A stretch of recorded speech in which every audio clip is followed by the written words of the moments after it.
Buenos días, ingenieros. Somos el grupo número 1 y vamos a presentar el tema de la capa de aplicación. El tipo de las aplicaciones de red. A diario utilizamos aplicaciones de red, normalmente cuando navegamos en Internet. Tenemos dos principales arquitecturas para esto. Tenemos la arquitectura de cliente-servidor y la arquitectura P2P o peer-to-peer. Como se observa en la imagen, en la primera arquitectura tenemos distintos clientes que van a enviar peticiones a un servidor y este va a responder con lo que ha solicitado el cliente.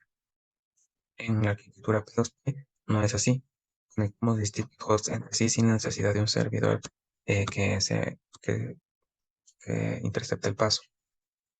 Normalmente, cuando existe una arquitectura cliente-servidor, se suelen utilizar muchos servidores, ya que van a poner demasiadas solicitudes. Este grupo de servidores suele denominarse cluster. ¿Cómo se realizan los procesos de comunicación en estas arquitecturas? Bueno, en cliente-servidor tenemos dos procesos que se envían mensajes a través de la red. En P2P se van a enviar archivos o datos entre pares.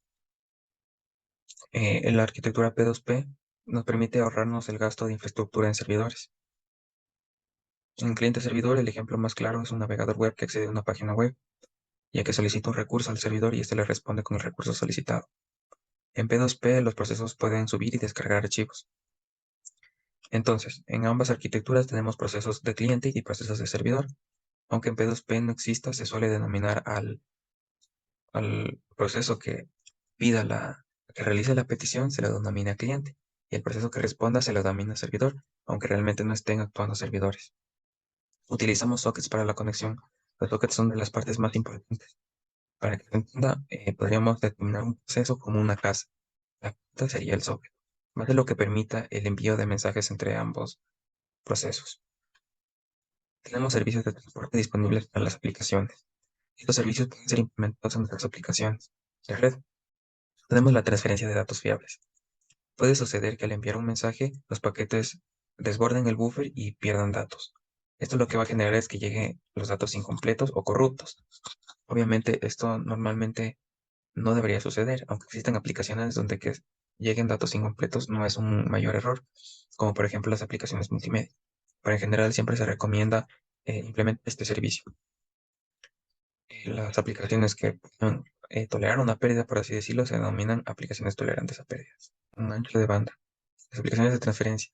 Al utilizar un ancho de banda que varía, esto puede generar que exista una varianza que genere errores, por lo que se recomienda mantenerla fija. Eso es lo que hace la tasa de referencia, la tasa de transferencia. Vamos a establecer una tasa garantizada de X bits por segundo. Entonces, el protocolo de transporte va a garantizar que no se va a disminuir a menos de esos bits por segundo. De esta manera vamos a mantener estable y correcta la comunicación.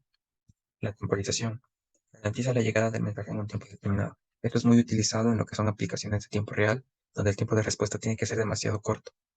Este servicio, un ejemplo podría ser que el cliente debe recibir la respuesta del servidor en al menos 100 milisegundos. Seguridad, una de las partes más importantes de las aplicaciones de red.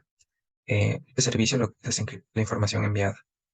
Encriptamos al enviar y cuando llegue al socket del receptor, lo que va a hacer es desencriptarla, va a leerla y va a volver a enviar los datos encriptados. De esta manera vamos a tener una comunicación mucho más segura. Tenemos los servicios proporcionados por Internet. Tenemos estos dos, el protocolo UDP y el protocolo TCP. El protocolo TCP, como se puede observar en la imagen, tiene una conexión más segura. Va a incluir un servicio orientado a la conexión. La transferencia de datos va a ser fiable. En este caso vamos a hacer que el cliente y el servidor intercambien información mediante la capa de transporte. Y tiene que haber antes una negociación. Se denomina negociación o reconocimiento. Una vez pasa esta negociación, lo que va a hacer es aceptar la petición y enviar la respuesta. En el protocolo UDP no pasa esto. Como se puede ver en la imagen, es mucho más simple. Simplemente existen envíos de solicitudes y respuestas. Entonces UDP es un protocolo mucho más ligero y simple. Nos va a proporcionar servicios mínimos y no está orientado a la conexión. Entonces aquí no hay un proceso de negociación con el TCP. En conclusión, el protocolo UDP es mucho más rápido y menos seguro. El protocolo TCP es un poco más lento y más seguro. Esto va a depender de la aplicación que vayamos a implementar para poder elegir los servicios. Tenemos los protocolos de la aplicación. Los protocolos son los que se encargan de definir cómo se ejecutan los procesos en los distintos sistemas terminales. Tenemos los tipos de mensajes intercambiados, que por ejemplo serían los mensajes de solicitud y los mensajes de respuestas. También definimos la sintaxis de estos mensajes, o sea, los campos que va a contener este mensaje y cómo se van a delimitar. La semántica de los campos nos va a definir el significado de la información contenida en estos campos. Y las reglas pues simplemente van a determinar cuándo un proceso va a enviar o va a responder un mensaje. La web y HTTP. A principios de los 90, el Internet no era usado meramente con fines investigativos, es decir, por estudiantes, universitarios, investigadores, científicos, etc., debido a que no existía alguna razón de uso más general para un público distanciado de ese tema.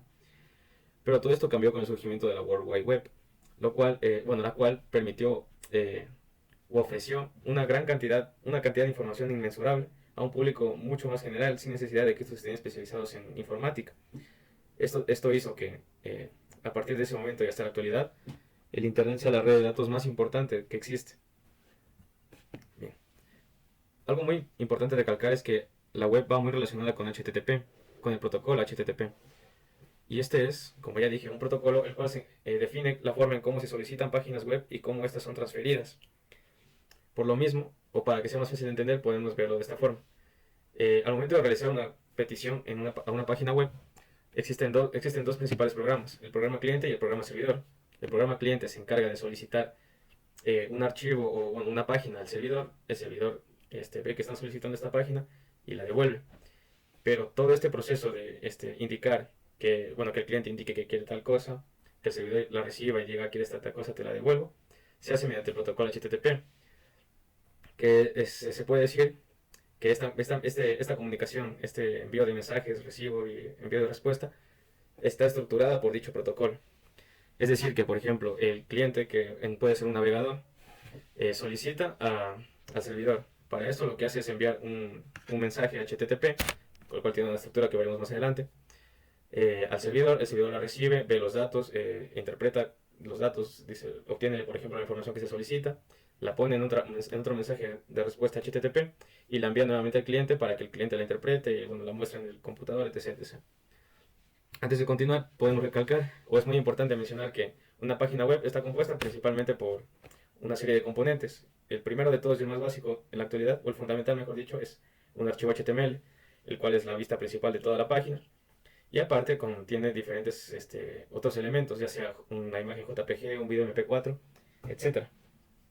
Todos estos son recursos que se encuentran almacenados en el servidor y por eso en el momento en que un cliente realiza una petición, por ejemplo, le dice mediante el mensaje HTTP, le dice quiero que me envíes la página, bueno, quiero que me envíes el index.html de tu host o de tu servidor. Entonces el servidor recibe ese mensaje HTTP, interpreta qué es lo que quiere, lo consulta, lo obtiene y lo envía como respuesta. Y una vez que se envía el HTML, por ejemplo, el cliente se encarga de ver que dicho HTML también hace referencia a diferentes archivos JPG. Estos archivos también se encuentran almacenados en el servidor y de igual manera se consultan en el mismo, con el mismo proceso de enviar un mensaje HTTP que le diga quiero tal recurso, el servidor lo recibe y lo devuelve.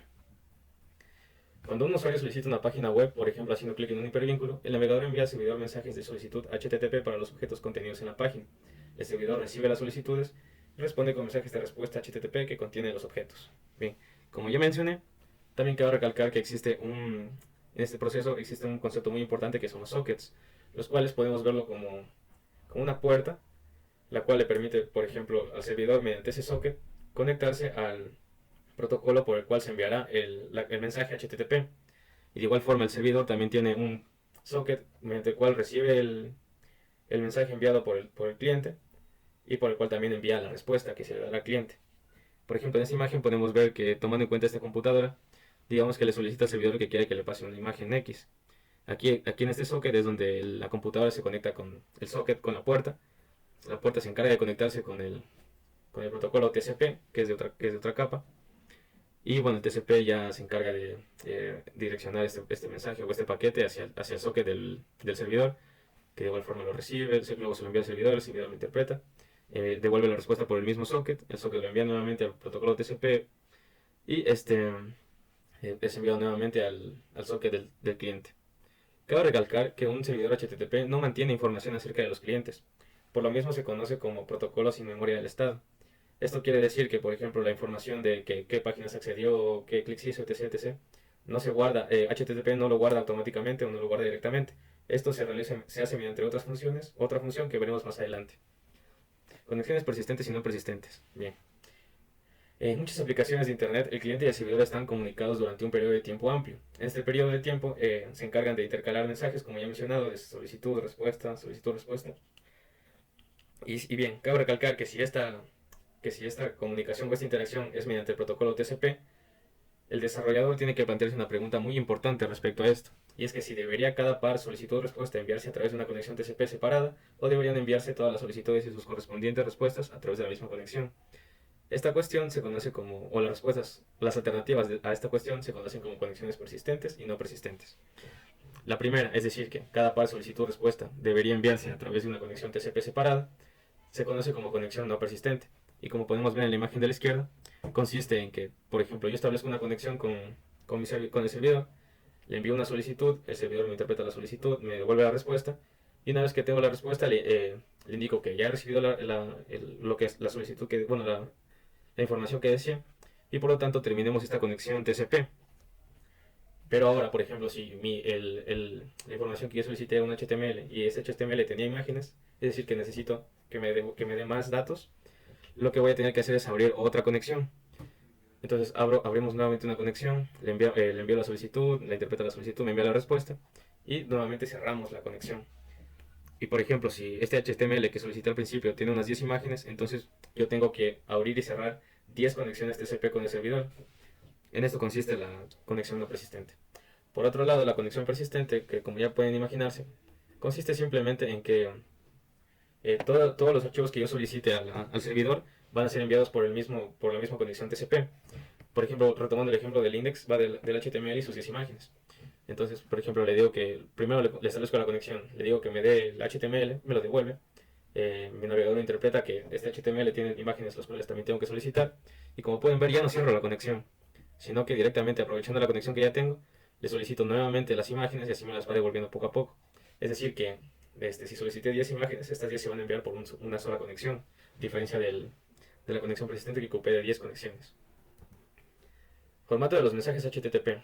Bien, este es un punto importante ya que como ya mencioné, HTTP se encarga de estandarizar o indicar cómo se solicitan páginas y cómo se transmiten páginas.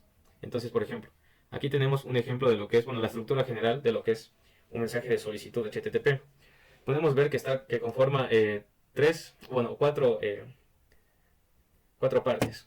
La primera parte es la línea de la solicitud, que es la parte más importante, se podría decir, en la cual indicamos, por ejemplo, el método que estoy realizando, la URL, el método, por ejemplo, puede ser un get, normal, cuando es consulta, o mejor dicho, solicitud, normalmente suele ser un get, es decir, obtener información. Bueno, SP significa espacio blanco, la URL a la cual estoy haciendo la consulta, y la versión del HTTP que estoy usando. Podemos ver aquí abajo ya un ejemplo más práctico en la cual se pone un get, se utiliza una URL de ejemplo, y se le está indicando que estamos utilizando la versión de HTTP 1.1.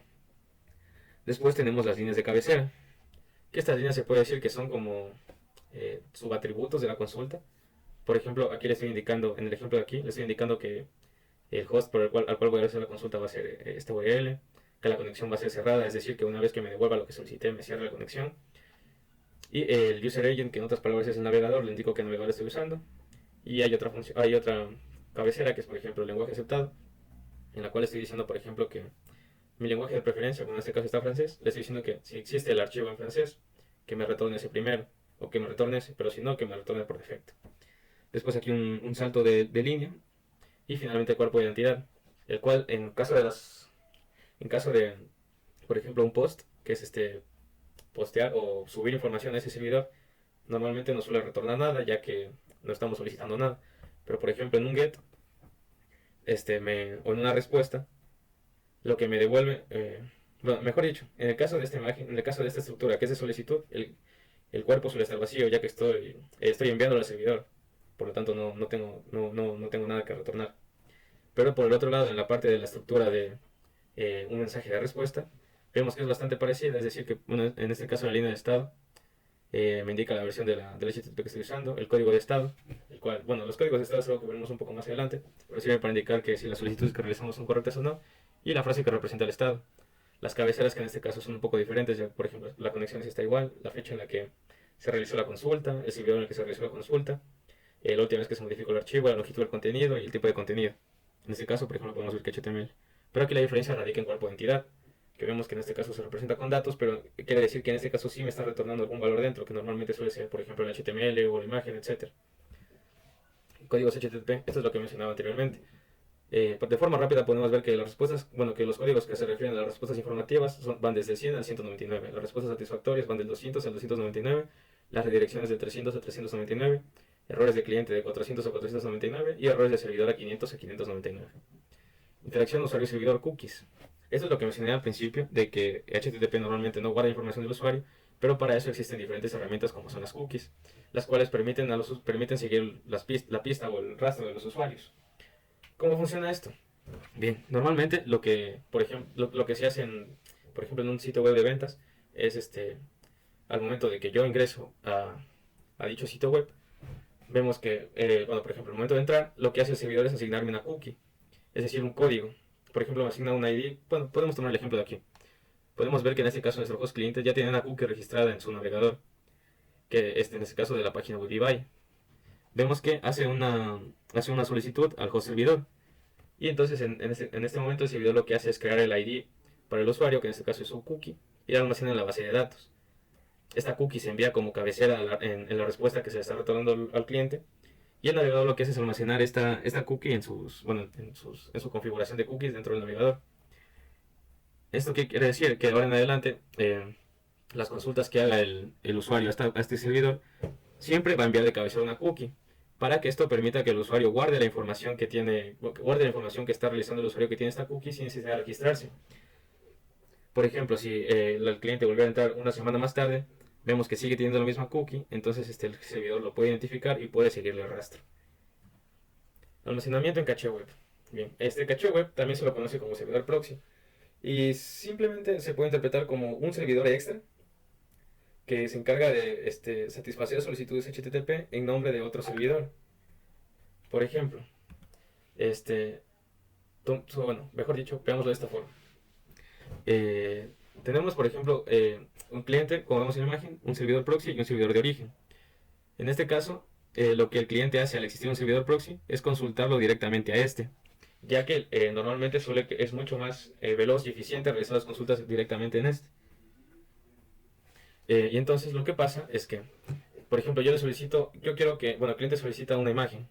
Lo que hace es enviar esta imagen, bueno, enviar esta consulta al servidor proxy. El servidor proxy revisa si tiene esta imagen almacenada en su disco. Y por ejemplo, en caso de tenerla, la retorna directamente al cliente sin necesidad de que vaya a consultar directamente al servidor de origen.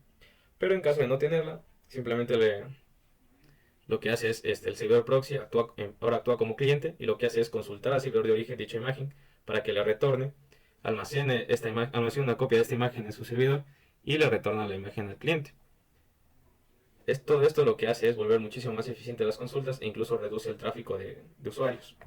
Por lo mismo es una gran opción, ya sea en instituciones educativas o en empresas que trabajen manejando bastante información, ya que de esta forma ahorran muchísimo tiempo e incluso puede reducir costes. Algo que va de la mano con esto del servidor proxy o caché es el get condicional, el cual es simplemente un protocolo, no un protocolo, un método de los que mencioné anteriormente, pero muy útil para cuando se trabaja con servidores proxy, ya que el get condicional me sirve para indicar de paso que si yo hago una consulta, me verifique que este archivo o el archivo que estoy consultando no haya pasado una fecha límite, es decir, que siga siendo válido. Y esto soluciona un problema muy fuerte que tienen los servidores proxy. Y es que, por ejemplo, si yo realizo una consulta al servidor proxy y este servidor sí tiene el archivo que estoy solicitando, me lo va a retornar. Pero, ¿qué pasaría si dicho archivo está desactualizado? Es decir, que en el servidor principal se encuentra una versión mucho más reciente. Entonces estaría cometiendo un grave error. Por lo mismo existe este get, el cual vemos que trabaja de esta manera. Por ejemplo, yo solicito que me devuelva tal archivo, bueno, solicito que quiero tal archivo al servidor proxy. El servidor proxy me recibe este archivo, me recibe esta solicitud, me la verifica, me devuelve esta respuesta de 200 OK, y lo que hace es verificar que si, por ejemplo, en este get, lo que hace aquí es, por ejemplo, realizar la consulta al servidor original y me pone esta cabecera. Y es de que si el archivo no se ha modificado desde la fecha en que está guardado aquí mismo en el servidor proxy, entonces que no haga nada. pero por otro lado, bueno, que no me devuelva nada. Pero por otro lado, si estuviera modificado, entonces tendría que actualizar el archivo que tengo almacenado en el proxy. Y eso sería todo por mi parte. Bueno, principalmente continuando con la exposición de los compañeros, voy a hablar acerca de los protocolos de FTP y SMTP. Bueno, ¿qué es protocolo FTP? Bueno, es un protocolo de transferencia de archivos entre sistemas conectados a una red TCP. Esto se basa en una arquitectura cliente-servidor. Eso quiere decir que desde un equipo el cliente nos puede conectar a un servidor, puede conectarse a un servidor y descargar archivos de él. O puede podemos enviarle nuestros propios archivos independientemente del sistema operativo que estemos utilizando. Y esto es muy eficiente para manejar diferentes formas de cómo enviar archivos, ¿no? Ya, dentro de esto, FTP persigue lo que es promover la conversión de archivos entre máquinas remotas, es de independizar las necesidades del usuario sobre los diferentes sistemas de archivos utilizados en diferentes máquinas y de conseguir transferencias rápidas y fiables. Y dentro del FTP distingue, bueno, soporta dos modos de conexión, un modo activo y un modo pasivo. ¿En qué consiste este modo activo?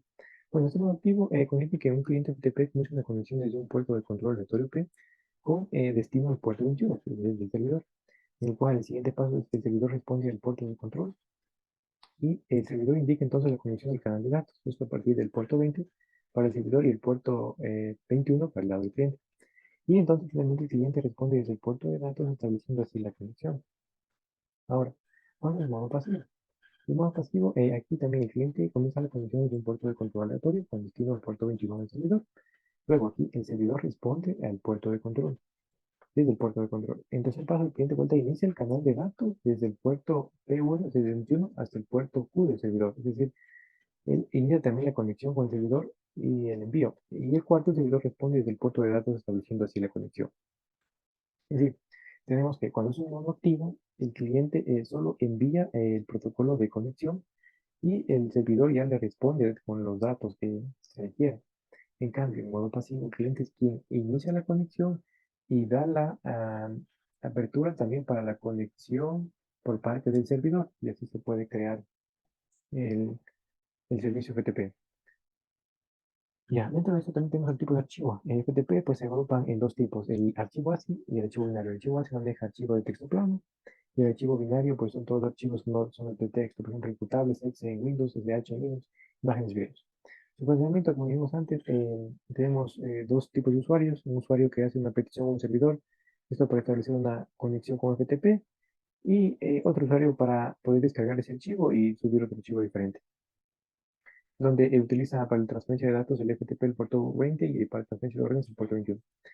No tenemos el puerto SMTP, el puerto es un protocolo simple de transferencia de correo, el cual maneja el protocolo TCP como red IP, que se utiliza para enviar y recibir correo electrónico, donde normalmente se utiliza con POP3 o con el protocolo de gestión de mensajes de Internet, el IMAP, donde esto sirve para guardar mensajes en el buzón del servidor y descargarlos periódicamente para el usuario. ¿Cómo decimos que es POP? Bueno, el POP era la versión clásica del protocolo de correo, que antiguamente era la única forma de enviar los correos electrónicos desde un contenedor, descargando desde el servidor de correo. Es decir, teníamos un correo, un email, iba al servidor y teníamos que descargarlo en nuestros dispositivos, pero este correo se quedaba ahí. En cambio, con el IMAP ya tuvo una versión diferente, ya es un protocolo moderno, fue diseñado como alternativa al POP, y introdujeron muchas mejoras. Entre ellas, por ejemplo, en Outlook podemos configurar un tipo de correo IMAP donde podemos decirle que vaya a tener dos sitios con los mismos emails, las mismas carpetas y que se pueden borrar los mismos mensajes en cualquiera de las cuentas que yo esté. Por ejemplo, tengo un email, tengo un servidor de correo, pero puedo acceder de cualquier de mis dispositivos a esa cuenta. Los comandos más utilizados de SMTP son el hello, el mail from, repatch, write, quit, read, send, el verify y el head. ¿En qué consiste? Pues el hello es para abrir una sesión, el hello es para indicar abrir una sesión en el caso del servidor de reporte de extensión en RFC 1551. Mail from es para indicar que es el mensaje, el reps to es para indicar que es indicar el destinatario del mensaje, el data, pues el documento del mensaje, el quit para cerrar la sesión como más importante, reset para cortar la transacción en curso. Luego aquí tenemos un ejemplo de mensaje de STP, por ejemplo, te distingue el comando hello para iniciar, el mail para decir el destinatario, el reset para decirle quién, reset por aquí, por si acaso hay algún error, se vuelve a enviar y la respuesta del servidor 150 OK. Tenemos la data, todos los comentarios y al final quick para cerrar la sesión. Y tener en cuenta las diferencias como los protocolos, es que el protocolo copy maps son para el almacenamiento de correo electrónico, mientras que el SMTP es protocolo para enviar y recibir. Adaptándolo al mundo real, pues SMTP sería como un cartero, en el cual el cartero o carteles, donde el cual él o ella puede entregar o recoger el correo sin trasladarse de un lugar a otro. Los que pues solo es un buzón de correo o apartado postal, es decir, el lugar del correo es entregado. Y este permanece ahí hasta que el usuario pueda leerlo, ¿no? Gracias.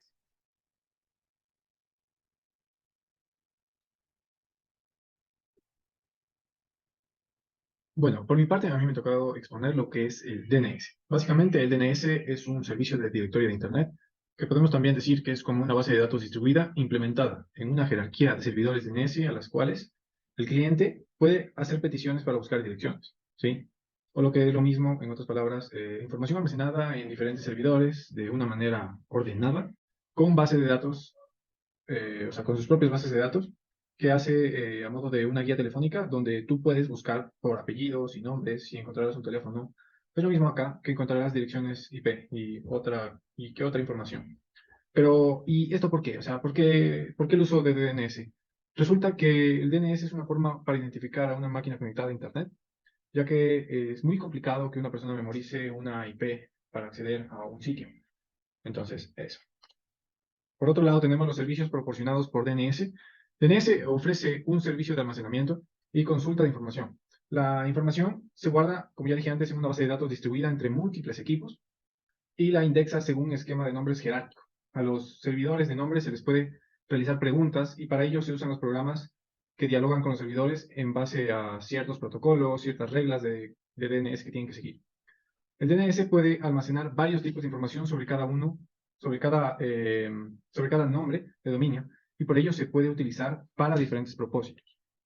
Actualmente, eh, pues bueno, se asocia direcciones IP con nombres de dominio, y por eso se utiliza, por ejemplo, comúnmente lo utilizarían para resolver nombres, bueno, de lo que leía, para resolución inversa de direcciones, resolución de servidores de correo. También se puede utilizar DNS para otros propósitos, como balanceo de carga, obtener claves, ubicar otros servidores, etc. Bueno, el servidor DNS, pues, a ver, a modo de ejemplo, imaginemos que queremos entrar a una página web, por ejemplo, no sé, queremos entrar a Facebook, por ejemplo, ¿sí? Y, por ejemplo, facebook.com. Lo que ocurre normalmente es algo así, más o menos, que primeramente nuestro equipo verá que no conoce la IP a la que debe conectarse, así que lo que hará es preguntar a un servidor DNS que tenga configurado, normalmente, por ejemplo, para Google sabe ser 888 y después 8844. Pero bueno, a este servidor, luego de esto, de que no tiene la IP, le pregunta a un servidor, luego a este servidor DNS le llegará una petición. De cierta manera le dice, oye, ¿a qué IP resuelve el dominio facebook.com? Eh, pero tampoco conoce la respuesta. Así que pregunta al siguiente en lo que sería la sucesión, la jerarquía. Es decir, a uno de sus propios servidores DNS, que ya lo veremos más adelante. Esto, y luego, pues, de esto ocurrirá un número indeterminado de veces, de muchas cosas, o sea, depende de muchas cosas, como tu proveedor de Internet, el estado de cada servidor, el DNS al que llegue la consulta. Y pues bueno, ocurrirá un indeterminado número de veces hasta llegar al final y la pregunta llegue a un root server, que bueno, ya lo voy a explicar después. El root server consultado contestará diciendo, yo no sé a qué IP resuelve facebook.com, pero puedo decirte que el servidor DNS lo sabe. Entonces dirigirá la consulta a un servidor DNS del dominio padre, o llamado también TLD. El servidor de dominio padre de nuevo contestará la consulta indicando cuáles son los servidores DNS autoritativos para el dominio. En este caso serán, por ejemplo, puede ser facebook.es, facebook.com. Luego la petición llega a estos dos servidores DNS, es contestada y ahora ya todos los equipos por los que ha pasado la consulta van a guardar esta información durante un tiempo y luego la mandarán a nuestro ordenador. Y aquí es donde pues ya consume esta IP y hace la conexión. Por otro lado, vamos a ver cómo funciona un servidor DNS. Un servidor DNS, como cualquier jerarquía, cuando hablamos de servidor DNS, tiene que existir un nivel superior, un punto en el que una consulta no contestada no pueda subir más. y tenga que ser resuelta de un modo u otro. En este nivel superior, la consulta será resuelta por lo que es el root server. Un root server es un servidor DNS un poco especial. Él no sabe a qué IP resuelve ningún dominio, pero conoce los servidores DNS de cada TLD, o sea, el que está abajo, debajo de él. Digamos que el root server no sabe nada, pero tiene una lista de todos los servidores que sí lo saben y puede indicar cuál es el que hace falta en cada momento.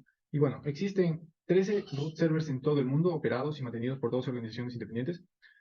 Luego tenemos lo que es el TLD. El TLD, el servidor TLD, se trata de un dominio padre y es responsabilidad de alguna entidad nacional o internacional, que se encarga de gestionar los servidores de nombres que tienen información sobre esta extensión.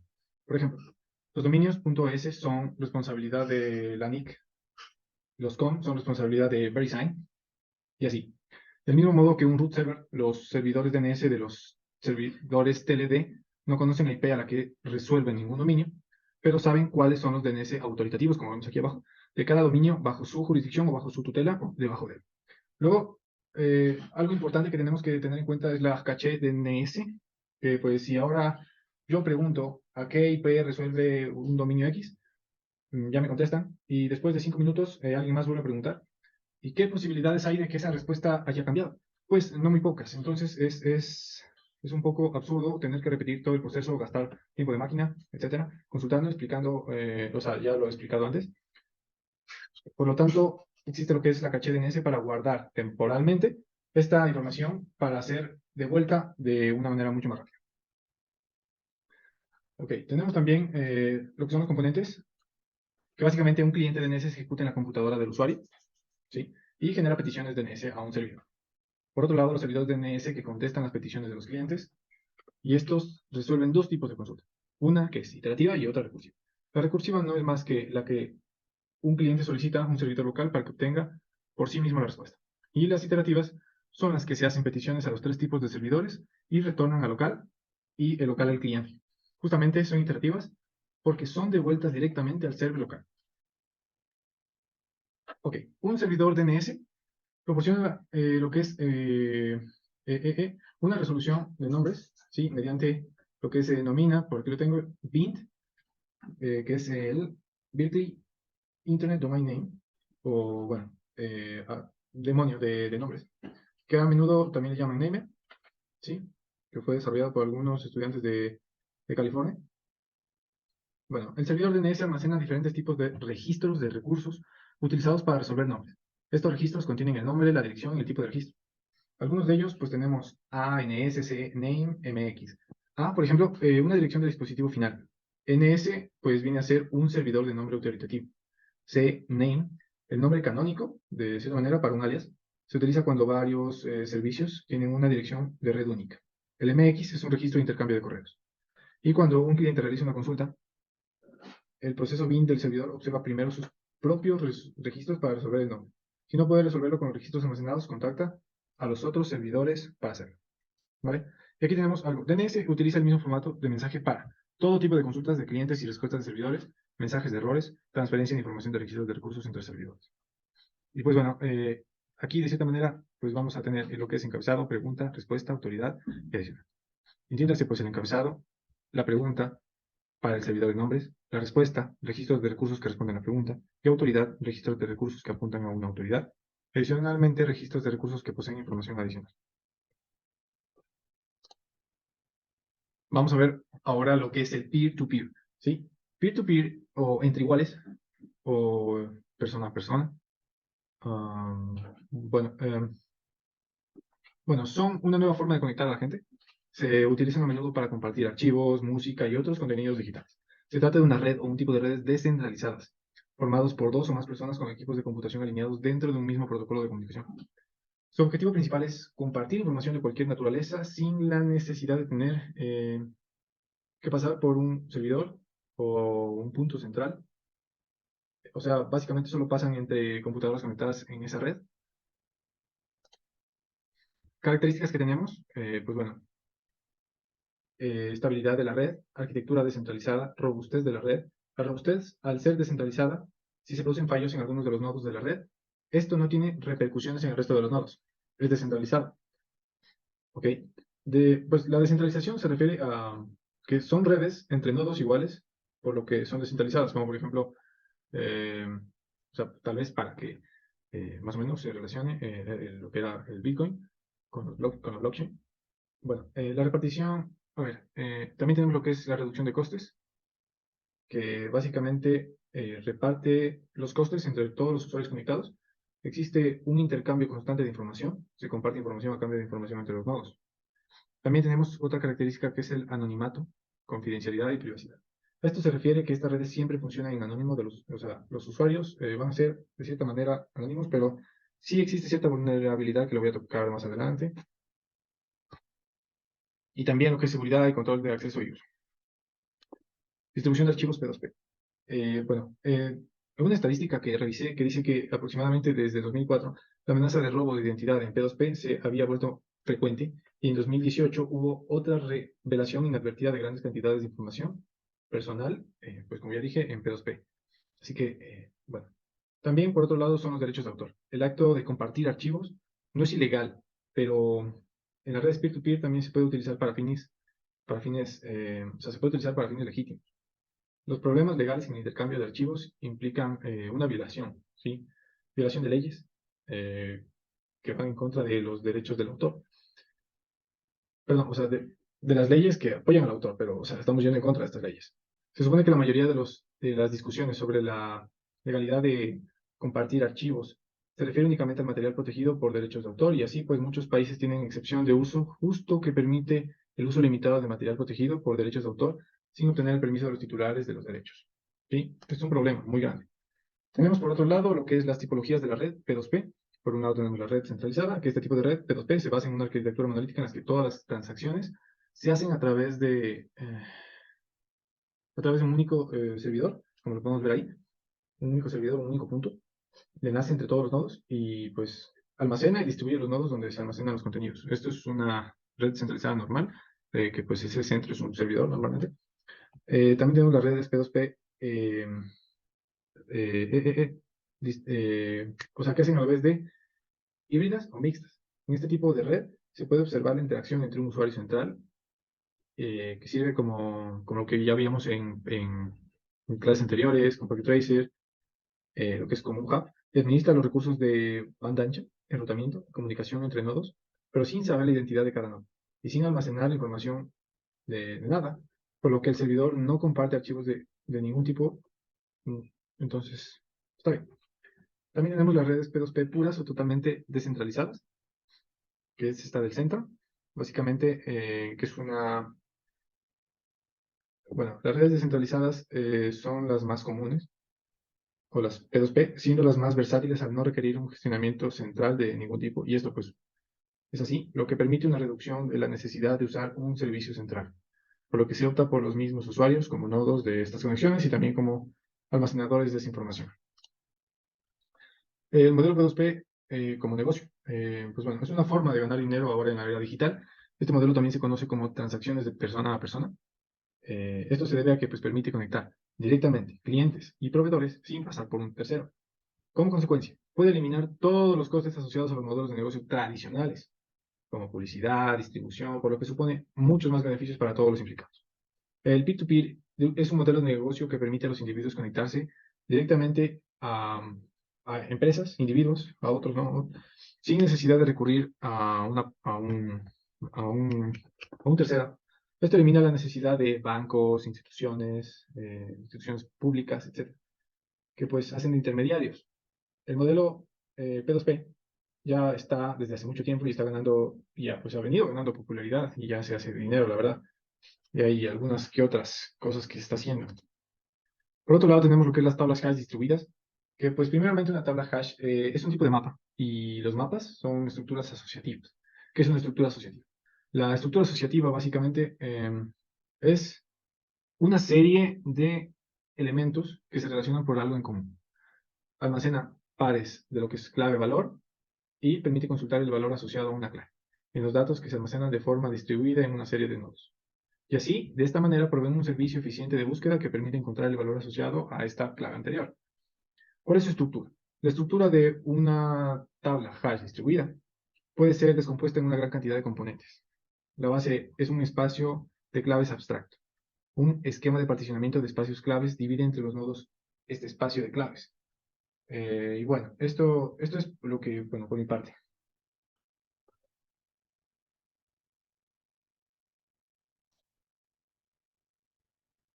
Un ejemplo que sería de la capa de aplicación web, el HTTP. HTTP es posiblemente uno de los protocolos más conocidos y utilizados, ya que define el formato y la secuencia de los mensajes que pasen entre el navegador web y el servidor web. A continuación voy a mostrar un ejemplo de cómo programar un socket con TCP y Java. Este sería el proceso que vamos a realizar. Primero, para establecer la conexión entre el servidor y el cliente, vamos a necesitar que el servidor siempre esté activo y tenga un socket disponible. El cliente va a crear su socket y va a especificar la IP del servidor y también el puerto. Ahora TCP va a crear un proceso de 3 fases. El servidor va a crear un socket exclusivo para esta conexión del cliente. De esta manera va a aceptar el mensaje y va a aceptar la conexión del cliente y va a devolver la respuesta. Luego se tienen que cerrar estos sockets. Entonces, en este ejemplo lo que vamos a hacer es enviar un dato por teclado, el cliente va a enviarlo al servidor y el servidor va a dar como respuesta lo mismo, pero en mayúscula, como se ve en la imagen derecha. En la imagen izquierda tenemos lo que es el proceso en sí que va a seguir. Tenemos un servidor que va a crear un socket, va a esperar a la solicitud de una conexión entrante, luego se va a establecer la conexión TCP. El cliente va a crear el socket conectado a ese host y a ese puerto. Va a enviar una solicitud utilizando el socket del cliente. El socket del servidor va a leer la solicitud de esa conexión, va a enviar una respuesta a este socket de conexión y el cliente nuevamente va a leer esa respuesta. Luego, como se mencionó, se tienen que cerrar estos sockets. Programado en Java tenemos esto. Tenemos dos clases, lo que son la clase de TCP client y la clase del TCP servidor. Tenemos en este caso dos argumentos, que son la frase y la frase modificada. En la frase de buffer read, lo que tenemos es la entrada del usuario, por así decirlo. Estaríamos creando un objeto de flujo de tipo buffer read y esto va a inicializar la entrada, en este caso system.in, porque esto va a permitir lo que es el cliente leer el texto que se introduzca por el teclado. Luego lo que vamos a hacer es crear el socket del cliente. Va a tener dos argumentos, lo que es el nombre del host del servidor y el número de puerta del servidor. Esto nos va a permitir identificar al usuario. Luego vamos a crear dos objetos de flujo, lo que son stream y buffer read. El primero va a proporcionar la salida del proceso hacia el socket y el segundo va a proporcionar la entrada del proceso a partir del socket. Luego en frase, bueno, vamos aquí lo que hacer es introducir la frase que va a ser lo que ha escrito el usuario por teclado. Damos la salida al servidor. Esta línea lo que hace es enviar la cadena a través del socket del cliente al canal TCP, donde va a esperar la respuesta del servidor. Entonces la respuesta la almacenamos en la frase modificada, perdón, y lo vamos a imprimir y lo vamos a cerrar esto. En parte del servidor vamos a tener esto. Tenemos de igual manera dos argumentos, frase cliente y frase mayúscula. Primero vamos a crear el socket de acogida, que va a servir como una puerta que va a determinar si existe una petición por parte del cliente. Y esto va a ser en el puerto, en este caso es de prueba 6789. Tenemos lo que es el server socket. Lo que vamos a hacer es crear un socket de conexión. Determinamos que TCP establece este canal para poder enviar bytes a través de este mismo canal. Luego tenemos, bueno, más objetos de flujo de datos. Y la frase que dice, la línea que dice frase mayúsculas, es una de las más importantes. Aquí lo que estamos haciendo es tomar lo que envió el cliente, transformarlo a mayúsculas y enviar las respuestas. Luego, bueno, el programa lo que va a hacer es enviar la respuesta. De esta manera vamos a establecer la conexión. En un caso real, pues si vamos a realizarlo de manera real, el programa se debería ejecutar en hosts diferentes, uno de servidor y el otro de cliente. Bien, a continuación vamos a ver un ejemplo práctico de cómo sería realizar un socket UDP, es decir, utilizando la conexión UDP. En este caso lo vamos a hacer en Java con la clase Java.net y simplemente tenemos dos clases, la clase UDP cliente y UDP servidor. Y lo que hace es simplemente que, bueno, en este caso creamos aquí una entrada de teclado, aquí un objeto de tipo datagram socket que me sirve para realizar la conexión, aquí una dirección IP que yo en este caso le puse localhost, aquí dos objetos de tipo bytes que me sirven para enviar y recibir datos. Aquí, bueno, aquí leemos lo que me ingresa el usuario por teclado, aquí lo convertimos en bytes. Enviamos, aquí lo que hacemos es crear el paquete que vamos a enviar, el cual lo creamos mediante el objeto datagram packet. Le decimos que va a ser un objeto de tipo datagram packet que va a enviar lo que está dentro de la variable enviar datos, con la longitud tal, a tal dirección y con tal puerto. Después del socket, el socket que hemos creado, mediante ese socket hacemos que envíe el paquete. Y aquí es importante recalcar que en este caso, como estamos trabajando con UDP, no estamos indicando en ningún momento que al momento de crear el socket, no estamos indicando en ningún momento a qué socket está conectado, ya que como sabemos UDP es orientado no orientado a la conexión. Por lo mismo, dentro del paquete estamos indicando hacia qué dirección tiene que ir el paquete. Entonces enviamos el paquete, luego creamos otro objeto de tipo DataGramPacket, el cual sirve para recibir el paquete, que dicho paquete se va a almacenar en la variable recibir datos. Y eso, entonces esperamos a que el socket cliente reciba el paquete, lo recibe, lo intercepta, hacemos que obtenemos información y imprimimos la información y cerramos el socket. Ahora por el lado de la clase UDP servidor, lo que hace es bastante parecido. En este caso sí indicamos que el socket servidor es de puerto tal y le decimos que se encuentre en un bucle para que se encuentre constantemente a la espera de un paquete. Entonces creamos un paquete el cual es el encargado de recibir, el cual va a ser el que va a recibir, que se va a almacenar en tal variable y de tal longitud. Le decimos que espera que reciba algún paquete, que una vez que lo reciba me recupere la información, la dirección IP y el puerto.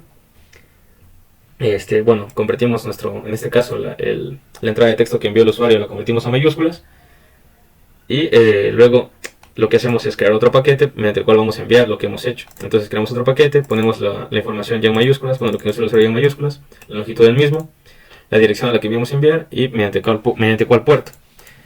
Y simplemente, enviamos. Vamos a ejecutarlo para ver cómo funciona. Corremos primero el UDP servidor y ahora el UDP cliente. Aquí por ejemplo vamos a poner redes, cuando ponemos en minúsculas. Y vemos que efectivamente nos retorna del servidor la palabra redes pero en mayúsculas. Y vemos que nuestro socket creado con UDP funciona correctamente.